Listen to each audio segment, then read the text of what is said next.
Hey guys, welcome to my diaper tips and tricks hack video. If you're like me, you don't have a lot of experience doing diapers before you have your own child. I hadn't changed a diaper in over 10 plus years when I was younger and I was a babysitter, and I completely forgot about little tips and tricks that I used to do. So when I got back into the game this time around, I wanted to compile a list for you guys and share them with you to help you with your diapering. So the first tip I have is in regards to diaper cream. Now I don't use it often because it's not required with the other tips that I use, but if she does get a mild rash, I will apply the diaper cream with either my pinky finger or a tissue. And the reason being is that diaper cream is water resistant, so it's really hard to get off your hands afterwards. So if you use your full hand and you're spreading that all around, it's gonna be quite the hassle getting it off, and your hand is gonna smell like diaper cream for quite a while. Some people actually use a makeup brush and apply the cream that way, or obviously a clean makeup brush, or there's actually baby cream applicators, like silicone applicators, that you can get as well. I think the pinky or the tissue works fine. My second tip is your nails. So your nails should be really short and filed, so they're not sharp. I have accidentally scratched Emma before, and I quickly realized that long nails are not gonna fly in the diapering years. My third tip would be to utilize the panels on the onesie. So if you guys notice on the top of the onesies, they have these folds. You may be wondering why that is.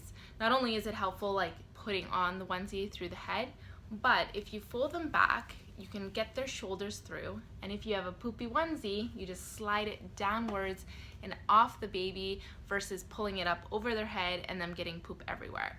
So utilize the little flaps to save yourself from poop explosions. Tip number 5.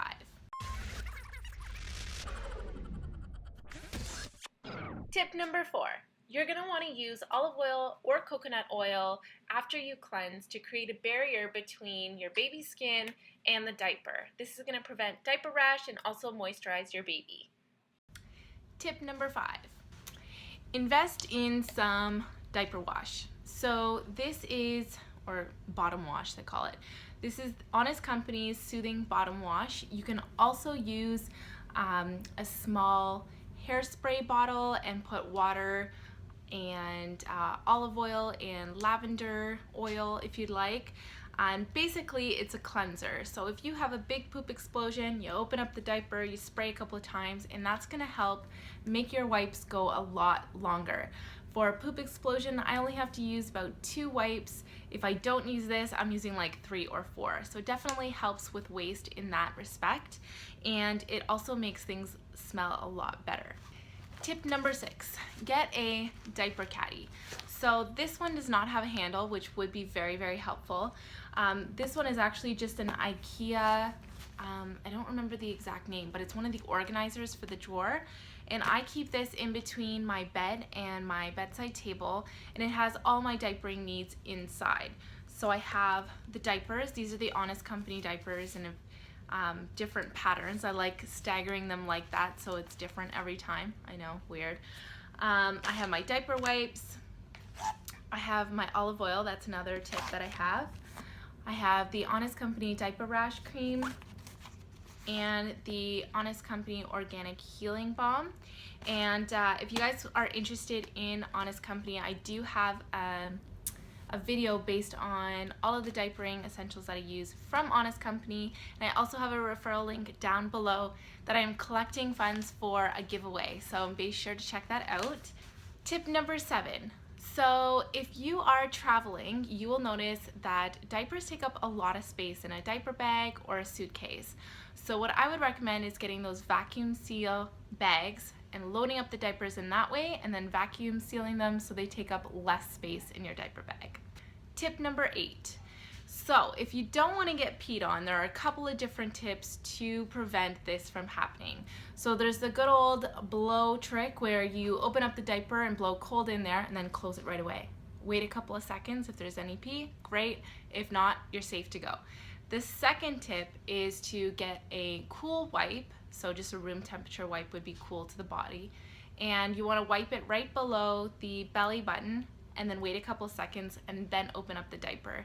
Generally that temperature change will trigger the baby to pee, so if you want to keep that diaper on so you don't get it all over the place, that's a great tip.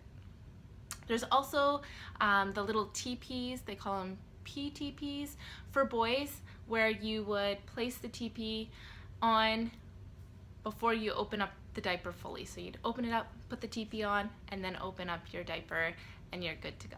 Tip number 7.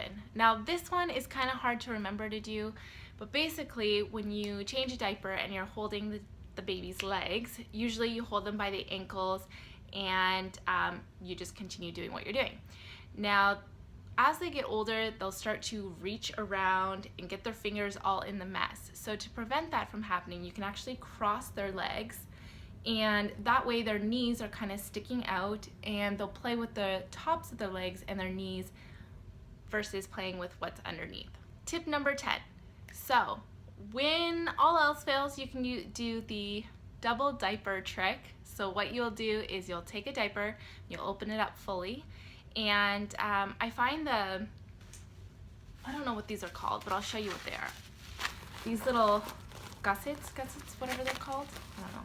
But if you have them open fully and you make sure they're open on the legs, it will prevent spillage on the legs, and ensuring that they are completely centered in between so that there's no chance of leaking in the back. Now it may leak at the top, but you should have the top of the diaper roughly around where the belly button is on the baby. So tip number 10 is to have this diaper all ready to go underneath the baby before you even take off the diaper. I currently use this changing pad by Skip Hop on my bed in the middle of the night changes, and basically I'll put this on the bed because if I don't and I have a leak, well, I gotta change my whole bed. I put this down, then I'll put the diaper down, and then I'll put baby on top and then go ahead and change the diaper. So I hope you guys found these 10 tips helpful. Let me know your kind of hacks and tips down below for the new mom or the new guardian that's taking care of the baby. Let's share and enjoy diapering. Thank you guys so much for watching. Much, much love. Bye.